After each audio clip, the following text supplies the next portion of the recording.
Hey everyone, and welcome back to the Earth and Bloom channel. We're working on some chainsaws today. We got the Husky 572 XP, and we're doing a little bar comparison. So we just picked up a new bar for it. We just picked up this X-Tough Light 28-inch solid lightweight bar, it says. I looked everywhere on here. It doesn't give a weight or where it's made, so could be made in China, who knows.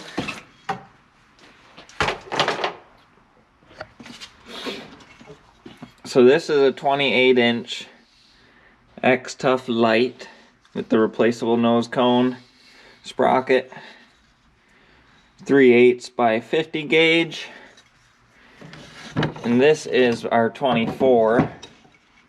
So you can see the size difference. 4 inches. This is just a solid bar, 24-inch 0.58 gauge by 3/8. They're both 3/8 bars, and they're both Husky. So I thought it'd be interesting to give you a weight difference between a 28 light and a 24 solid. So we're gonna do the weight difference, and then we'll show you how I make a chain. We gotta make a chain for this 28. So we got this fancy dancy weigh scale. If you can see. Let's angle us a bit here. So you can see the weights. We're zeroed in at 0. A little bit, eh? Zeroed in on 0 there. And let's start with the 24-inch bar. So this is the 24 Husky solid with the sprocket nose.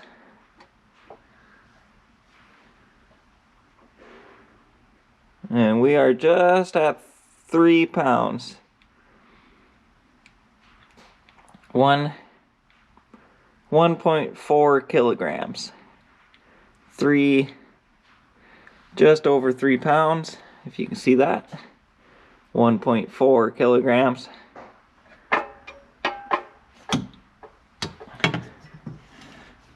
That's a used bar, so it's probably missing some metal.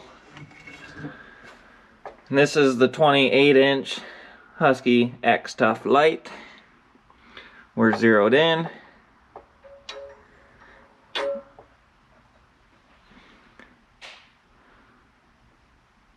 .4 kg, just over 3 pounds. So that's interesting. They're the same weight, so you don't lose a weight. You just get a little bit longer bar. So yeah, as you just see in there, they're both 3 pounds, just a hair over 3 pounds. And they're both, 1.4 kilograms. They don't give the weights, so hopefully that helps some of you. So if you're running a solid bar, you can get the longer light bar, and you'll be the same weight. You'll have a little more weight out top, I think, but we'll see how it feels when we get it on the saw. It'll probably look pretty nice. So now we just need to make a chain here. This is 3/8 050, which is right here.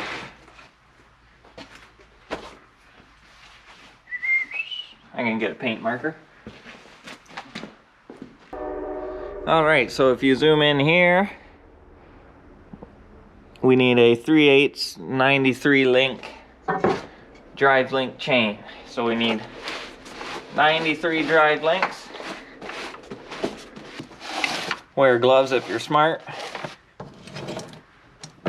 Alright, then we'll just count 93 drive links and put a paint mark on the rivet we need to take out.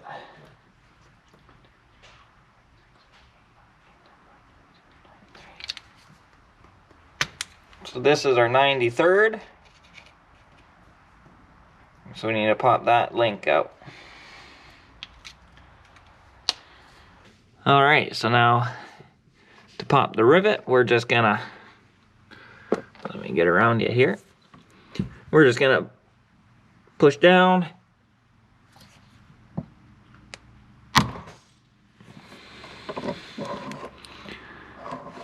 And then you do the other one.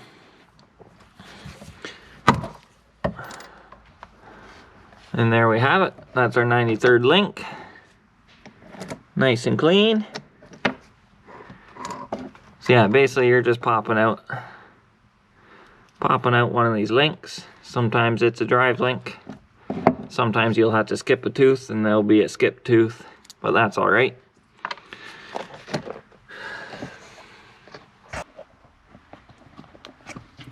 All right, then you'll get your drive links or your rivet links.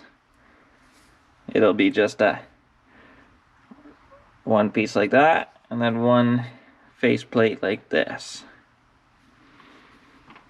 Then all you do is put the groove on the bottom so it matches the rest. It'll look kind of right like the rest has a groove for the oil. They'll sit in there nice. And then we'll go over to the riveter.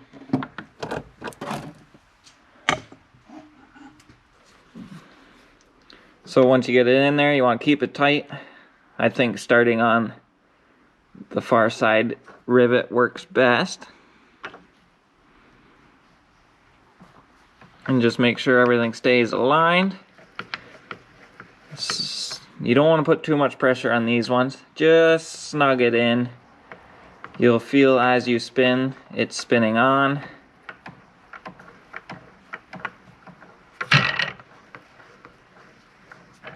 And once you get that first one about halfway,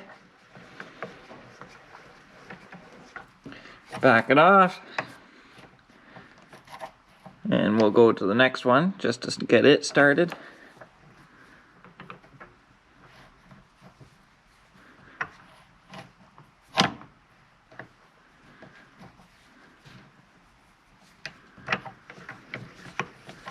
And then spin the handle the opposite way. You always want to have your chain bind down into the faceplate. You don't want it to bind this way. I find that works best. It's a bi-directional tool, it doesn't really matter. But this way you can still see the top of the link and make sure it doesn't go out of whack on you.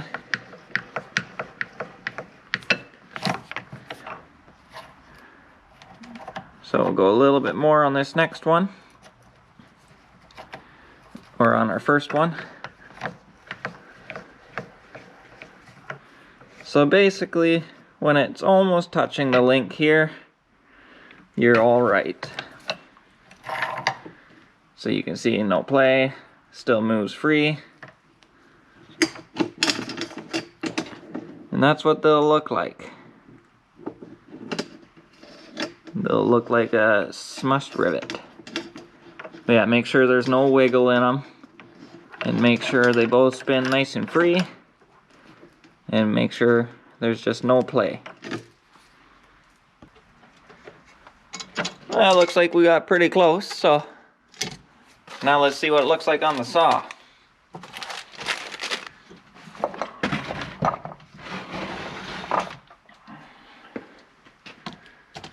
Alright, now it's going to look like a professional saw. Let's get this bar on here, see how it looks, or see if it even fits. Make sure there's no gunk on your O-ring here. I really love these captive nuts. It's about time Husky brought it, because the Still has had it for a long time. Bring that chain up a bit.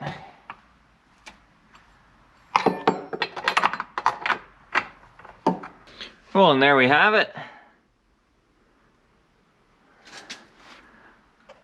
That's a good looking saw now.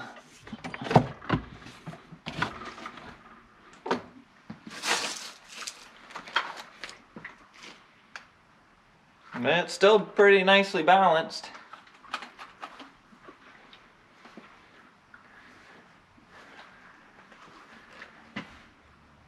Without bending over too far, I'm right to the ground. Yeah, that's pretty nice. So in theory, this should weigh the same as, let's see how much this weighs actually for a second. So let's see how much the power head weighs.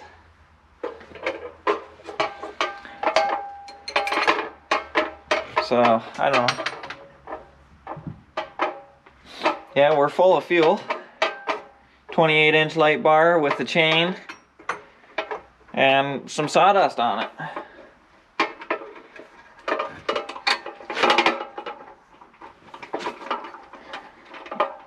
Oh, we are 20.5 pounds, 21 pounds.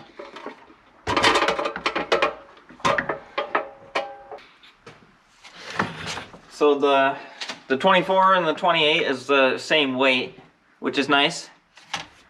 It still seems pretty balanced. It's leaning a bit forward now, but that's all right.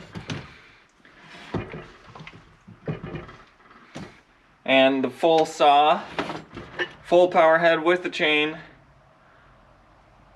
full of fuel and with some sawdust on it. It's a working saw. We're 21 pounds, so be interesting to see what a still weighs. I think they're probably pretty close. We'll do that with a 461 coming up.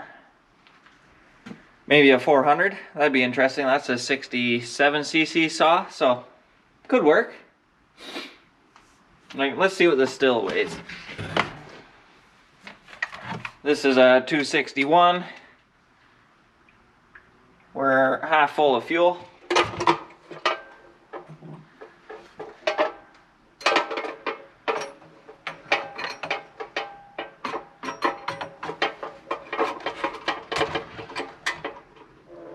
So the 261 is, with the bar and chain and half a tank of fuel, 15 pounds. 5 pounds lighter, 6 pounds lighter. But it's also, this is a 16-inch bar. So this is a 16-inch bar, 50cc saw, so 6 pounds lighter. That about wraps it up for this one. I thought it'd be interesting to see the weight difference between that the X-Tough light bar here and this solid Husky bar. I was actually surprised to see them the same weight, so that is a bonus.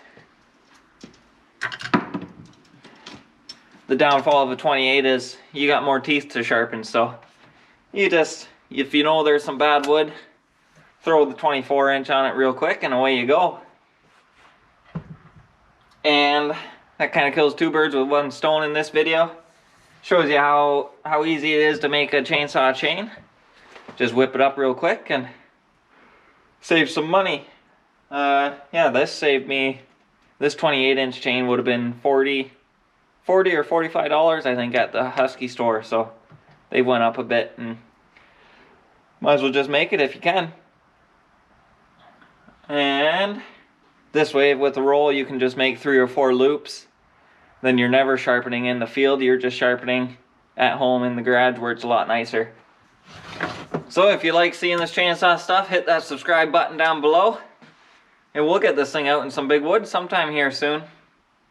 Maybe we'll race it now with a bigger bar against the 500. See what happens there. We might have just got the ability to test out a 400 still. So we'll run that against some of these saws. As you can see, I'm not brand picky here. I got an Echo still, a Husky. I like them all and they all cut wood, so I hope you guys enjoyed this one. If you did, hit the like button, give me a big thumbs up. Hit that subscribe button and get out there to cut some wood. We'll catch you in the next one.